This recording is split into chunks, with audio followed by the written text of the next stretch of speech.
कुमार सिंह, मंडलायुक्त मुरादाबाद मंडल उत्तर प्रदेश उपस्थित हो चुके हैं। हमारी जो प्रतीक्षा का समय था वो समाप्त हो चुका है। अब हमारे महफिल में रोशनी ही रोशनी, उजाला ही उजाला फैला हुआ है। मैं कहना चाहूँगा कि आप आए हैं तो यहाँ उजाला हो गया। आप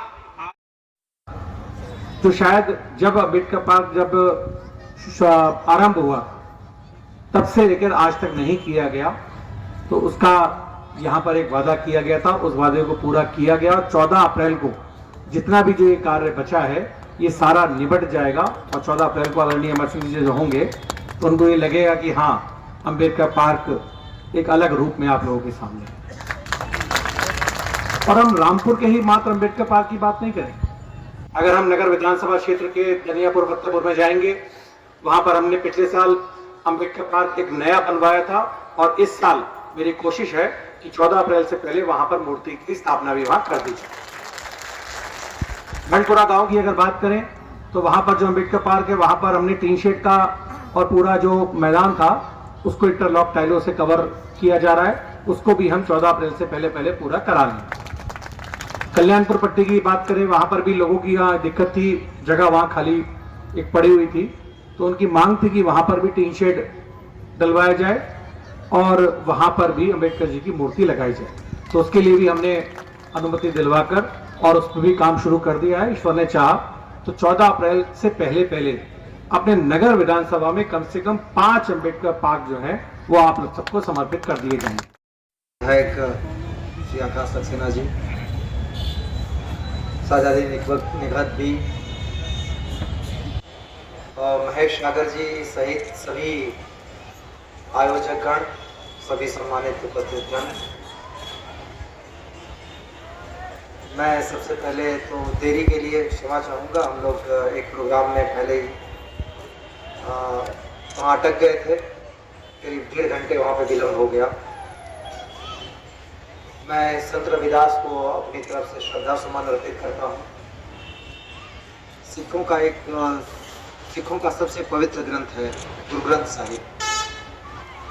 गुरु गोविंद सिंह जी के बाद ये आदेश हुआ कि अब से रास्ता दिखाएगा पूरे समाज को गुरु ग्रंथ साहिब जी, और तब से गुरु ग्रंथ साहिब जी को ही सभी अपना पूज्य मानते हैं।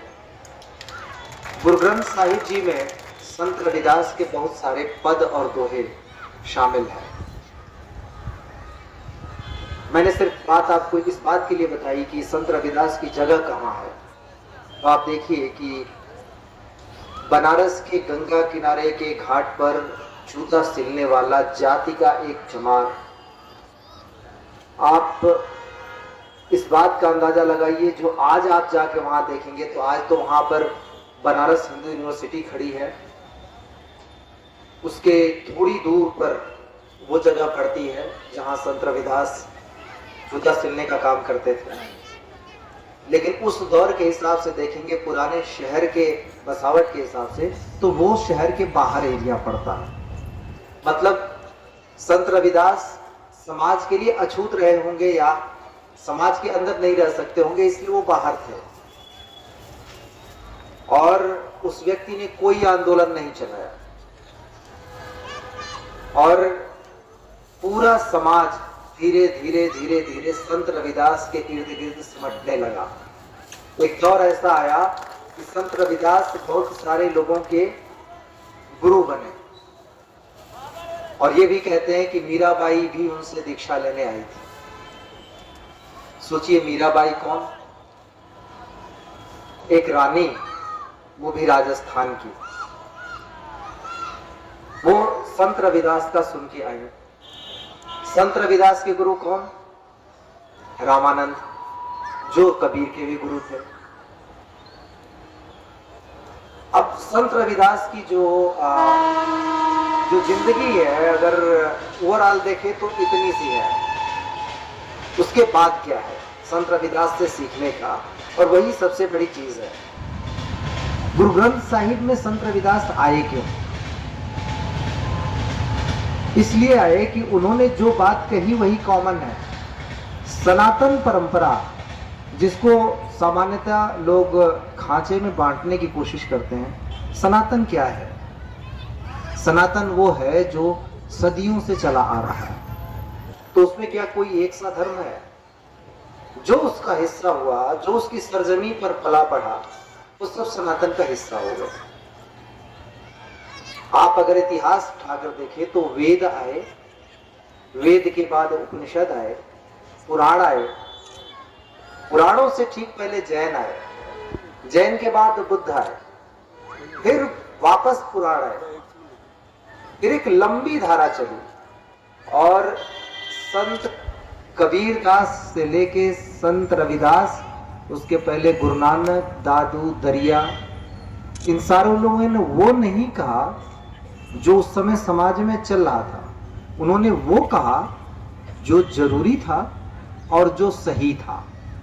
बड़ा कठिन होता है। आप सोच के देखिए कि एक व्यक्ति जिसको समाज के अंदर रहने की भी इजाजत न हो, वो शहर के बाहर रहता हो, फिर वो बात कहता है जो पूरे समाज से उलट है। जहां काशी विश्वनाथ मंदिर है, वहां पे सारा मार्केट वहीं पे है। उससे मुश्किल से 6 किलोमीटर दूरी पर संत रविदास कह रहे हैं कि मेरे लिए न ये गंगा जरूरी है, न ये मंदिर जरूरी है। और तालमेल ऐसा कि कहते हैं कि तुलसीदास का बाल्यकाल भी उनके साथ गुजरा। कितना सही कितना गलत, लेकिन तुलसीदास कहते हैं हमने उनसे भी सीखा। तुलसीदास कौन? जो भक्ति परंपरा के और राम के पूजक हैं। ये है सनातन परंपरा, जो सबको शामिल करके चलती है और ये मानती है कि अलग हो सकता है। क्योंकि आदि शंकराचार्य ने कहा था, कारण हो तो मानो, कारण नहीं तो नहीं मानूंगा। किसे? आज के दौर में अगर कह दिया जाए तो हल्का मच जाएगा। आदि शंकराचार्य ने कहा था, ईश्वर है तो कारण भी देगा, बिना कारण के ईश्वर भी नहीं मानता है। और फिर उन्होंने साबित किया और उसके बाद ईश्वर को माना। कहा मैं साक्ष्यों पे मानूंगा, खाली आस्था पे नहीं। तो ये नहीं है कि ये फला वाले, इनके यहां जाओ तो चमड़े का रोग दूर हो जाएगा, ये हो जाएगा, वो जाएगा, कारण दो तो मैं मानूंगा। संत रविदास भी उसी परंपरा से थे। फर्क ये था कि संत रविदास सोसाइटी देख रहे, समाज देख रहे। मध्य आज अपने विचारों से हमें प्रेरित कर रहे हैं और यहाँ पर उपस्थित होंगे दीप्ति कुमार सिंह, मंडलायुक्त मुरादाबाद, उत्तर प्रदेश। यहाँ उपस्थित हैं अगर श्री साजिब खां जी,